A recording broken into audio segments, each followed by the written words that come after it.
今週7つの爆弾が同時に爆発したのだ。原油126ドル、 UAE が OPEC を脱退、米軍も1000人がドイツを去った、野村 HD の株価が急落、チャールズ国王が銃声の翌日に訪米、インテルが 24% 急騰、 G7 が核警告を発した。これは偶然じゃないのだ。全部つながっているのだ。7つ全部つながってるってどういうことですか？原油が上がったのと NATO が揺れたのって別々の話じゃないんですか？全部アメリカが世界の警察をやめつつあるという一つの大きな流れから来ているのだ。今週だけでその証拠が7本も出揃ったのだ。今日はその連鎖を一気に解説するのだ。最後には日本の電気代、食費、NISA への影響試算まで出すのだ。まず今週最大の経済ショックから始めるのだ。原油価格が126ドルを突破したのだ。去年の今頃は80ドル台だったのだ。つまり1年半で 1.5 倍以上に膨れ上がったのだ。この背景にあるのはイラン情勢なのだ。すでに戦争状態に入って61日が経過しているのだ。126ドルって日本円に換算するといくらくらいになるんですか？私、給油するたびにレシートを見てため息ついてるんですけど、もう限界値に近いですよね。日本はガソリンの約 93% を輸入に頼っているのだ。原油126ドルが続けば、レギュラーガソリンは全国平均で230円前後まで上がる試算が出ているのだ。今の平均が約180円だから、月50リットル給油する人は月2500円の追加出費なのだ。年間3万円のダメージなのだ。さらに混乱を深めているのがイギリスの話なのだ。原油126ドルはイングランド銀行を完全に縛り付けてしまったのだ。本来なら景気が悪ければ金利を下げるのが教科書通りなのだ。でも原油高でインフレが再燃しているから金利を下げられないのだ。アクセルとブレーキを同時に踏んでる車のような状態なのだ。イングランド銀行が当たりにできないってことは、日銀も同じ状況に陥る可能性があるということですよね。持っている住宅ローンが変動金利の人は、中東の動き次第で返済額が変わるって考えたことなかったです。次は今週最も地政学的に重要だった話をするのだ。UAE が OPEC の減産方針に反発して離脱を表明したのだ。UAE はサウジアラビアに次ぐ産油大国なのだ。OPEC というのはいわば石油カルテル、価格を操作する生産者クラブなのだ。そこから UAE が抜けたのだ。それってサウジと UAE が仲違いしたってことですか？それとも別に何か大きな意図があって、中東の話って表と裏が全然違うたびにずっと気になるんですよね。表向きは OPEC の減産方針への不満なのだ。でも本当は UAE がイラン停戦交渉で独自の仲介役を狙えろうとしているという見方が有力なのだ。OPEC に縛られているとイランとの関係構築で身動きが取れないのだ。UAE は OPEC を抜けることで独自の外交カードを作ったのだ。ここで重要なのがイラン交渉57日目の動きなのだ。パキスタンが仲介を試みたのだが、結果は直接対話なしという結末に終わったのだ。これは全員が第三者経由でしか話せていない極な段階なのだ。 UAE が独自チャンネルを作ろうとする背景にはこの停滞があるのだ。交渉が長引けば長引くほど原油高が続くってことは、 UAE が動くかどうかが日本の電気代を左右するとも言えますよね。中東の外交が私たちの光熱費に直結してるってなんか知らなかったです。次は欧米の話をするのだ。今週米軍も1000人がドイツから撤退する計画が明らかになったのだ。第二次大戦後80年間し続けた米軍の歴史的縮小なのだ。 BBC は NATO の基盤への重大な疑問符と表現したのだ。一方ロイターは戦略的再配置と中立的に報じたのだ。報道姿勢の違いが興味深いのだ。BBC とロイターでこんなに見え方が違うんですか？ NATO の危機とただの再編って受け取る印象が正反対ですよね。私の個人的な見方では、ヨーロッパが自分たちで自分たちを守れない状態でほど時間の無なしわずかを学んできただけだと思うんですよね。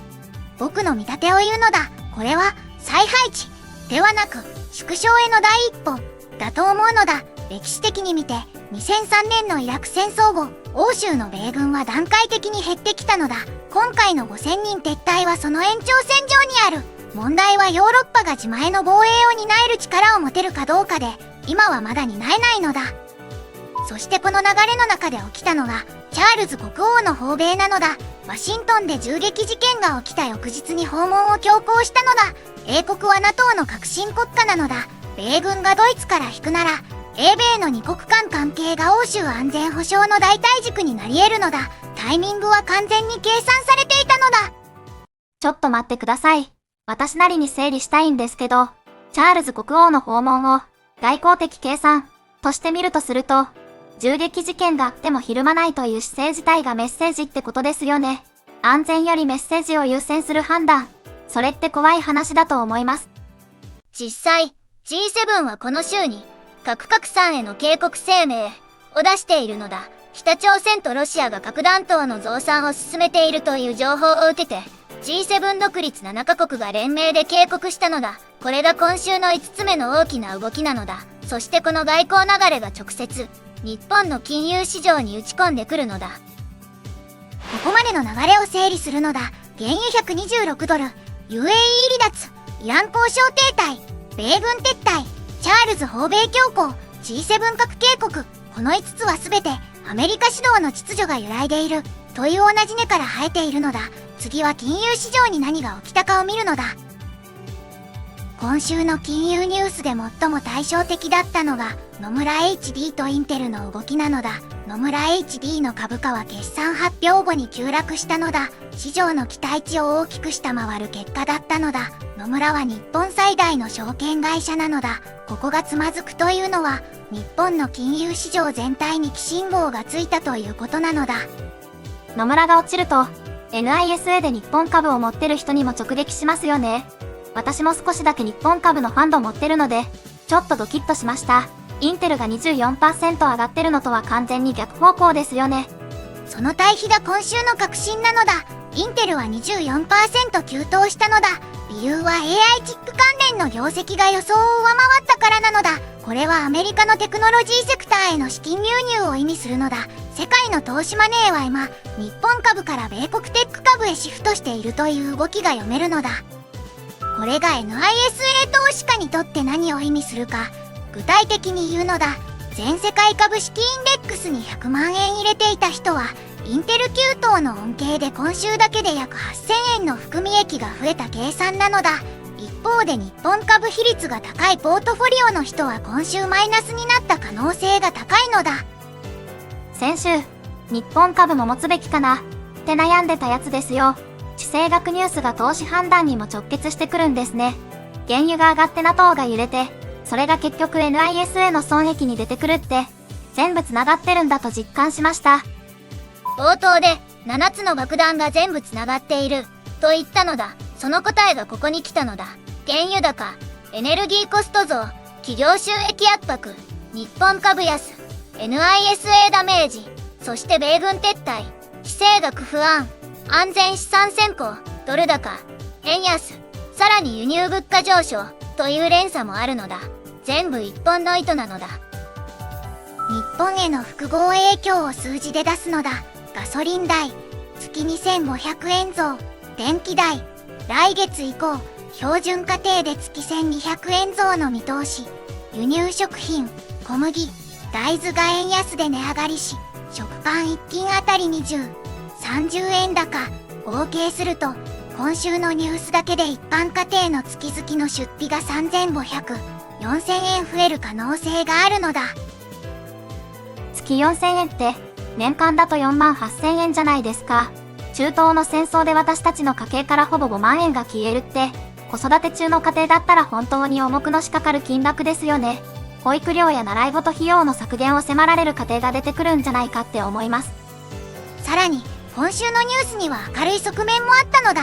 パウエル FRB 議長が続投を宣言したのだ。これは金融政策の継続性を意味し、市場の不安を抑える効果があったのだ。混乱が続く中で、FRB だけは軸がぶれないというシグナルは、住宅ローンを抱える日本の家庭にとって円安圧力を緩和する要因にもなり得るのだ。では来週のシナリオを提示するのだ。3つの分岐があるのだ。シナリオ A は楽観。UAE がイラン仲介に成功し、停戦交渉が前進。原油が110ドル台に下落。シナリオ B は現状維持。交渉停滞したまま、原油120、130ドルが続く。シナリオ C は最悪。ホルムズ海峡に何らかの事態が起き、原油150ドル突破。来週末が分岐点なのだ。今週覚えてほしい数字は一つだけなのだ。それは126ではなく7なのだ。今週起きた7つの出来事が全て同じ構造問題から来ているという認識を持つことが大事なのだ。個別のニュースを点で追っていると見えないのだ。7を線でつなぐと今後何が来るかが読めてくる。あなたの読み、コメントで教えてほしいのだ。来週月曜日は中東情勢の最新動向と日銀の動きを速報するのだ。チャンネル登録と高評価で待っていてほしいのだ。また明日、なのだ。